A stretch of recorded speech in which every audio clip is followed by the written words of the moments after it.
told you I wasn't that crazy! Let's talk about it! Whoa!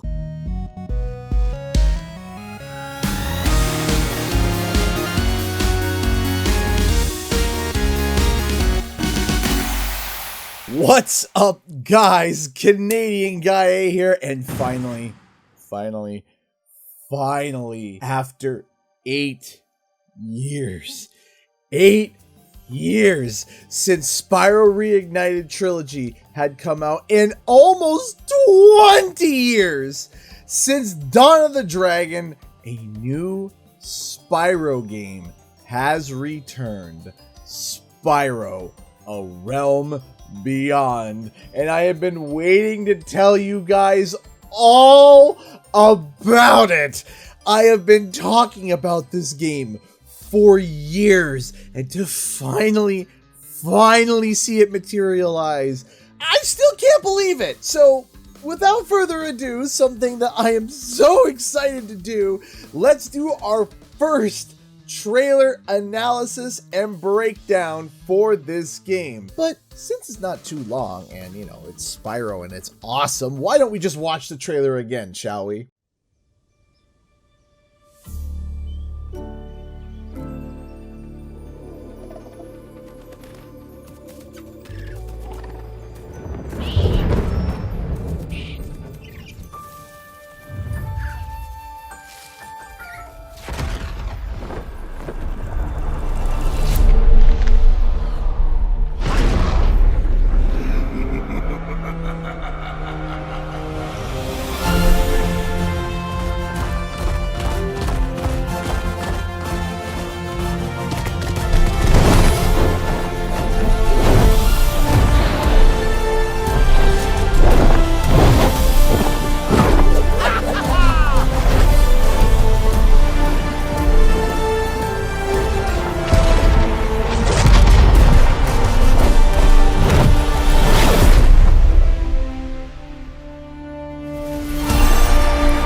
It's peak. It's so good. So let's start right away. We have text that says A Realm Beyond, and we pan down to these two little critters. Already the implications of the title of the game and this scene is that this is, well, a new realm, or that we will be traveling to a new realm. Suddenly, a dark shadow seems to come over the world, scaring these two cute little critters off to run away. As we transition through the scene, we can see a number of these little guys running through the grass, but also more birds in the sky as it darkens. We also can see, well, buildings. There isn't much that we can parse from them, however. We then transition to the tease of the brand new villain. Now, we can see that it's a black hooded figure with a staff that has a purple gem floating in it. The head looks like it has hair, or maybe horns, or perhaps tendrils.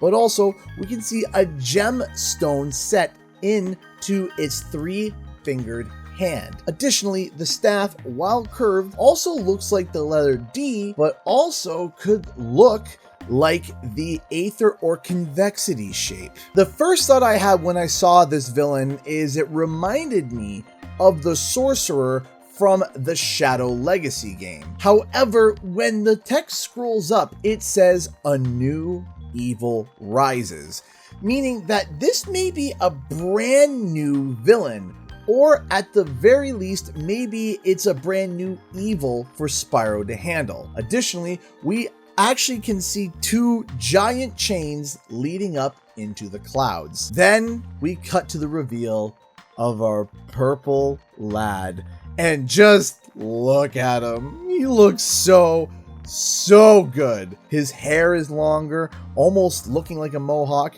His nose is a little more square and pointed. His wings are bigger, and the spiral on his tail is a lot more intense. Now, when I saw this, I immediately thought that this looked like Peacekeepers or Dry Canyon. The environment, to me, is almost one-to-one. Also, if you look in the background, you can see gems, sitting pretty, doing gem things. So yes, gems as a collectible is still a thing. Then we see Spyro soar into the sky.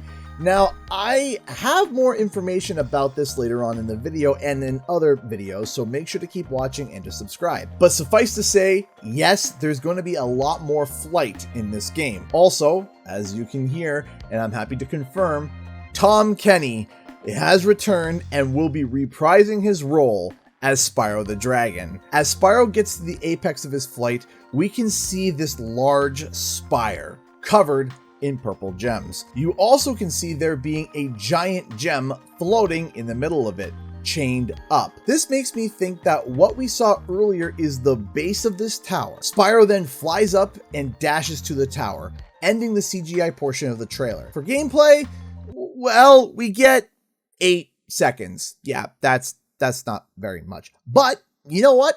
I'll take whatever I can get. We drop into Spyro flying at what feels like he's going Mach 2, skimming over beautiful water. Now this, of course, is alpha footage, so keep that in mind as things will most likely change in the final stages of development. But just look at the environment. It is so beautiful. It is gorgeous. Then, right as Spyro goes through the arch, we can see an indicator pop up, and as we get closer, he shoots it with a blast of fire. We then see it's a pile of sticks creating a blazer, but beside it is a purple stone with runes on it, matching the purple vibes that we saw beforehand. As Spyro flies over the blazer, it creates lift, and as Spyro lifts higher into the sky, we can see in the background that the indicator pops up on something distant. It's hard to tell what it is, but it looks like it's by a tree and seems to be yellow.